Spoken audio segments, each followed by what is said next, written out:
કમરની ગાદી ખસી જવાના શું લક્ષણો હોય છે કે સ્લીપ ડિસ્કના શું લક્ષણો હોય છે? જ્યારે વ્યક્તિને કમરના નીચેના ભાગમાં ગાદી ખસી જાય છે કે એક્યુટ ડિસ્ક પ્રોલેપ્સ થાય છે ત્યારે કમરના ભાગમાં અસહ્ય દુખાવો થાય છે. સાથે સાથે આ દુખાવો કમરથી લઈ અને નીચે પગ સુધી રેળાય છે અને સાથે સાથે પગની ભાગની અંદર ભારેપણું પણ લાગે છે.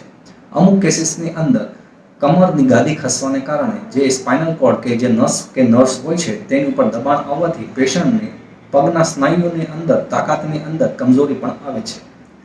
80 to 90% કેસીસની અંદર સમયની સાથે સાથે આ દુખાવાની અંદર રાહત થાય છે અને આ દરમિયાન સ્પાઇન સર્જન દ્વારા દર્દીને આરામ અને અમુક એન્ટી ઇન્ફ્લેમેટરી દવા આપવામાં આવે છે. અમુક કેસીસની અંદર લાંબો સમય સુધી વેઇટ કરવા છતાં પણ આ દુખાવામાં બહુ વધારે સુધારો થતો નથી કે દર્દીને આ દુખાવાને કારણે પોતાનું દૈનિક જીવન કે પોતાનું કામ કરવાની અંદર પણ તકલીફ પડતી હોય છે.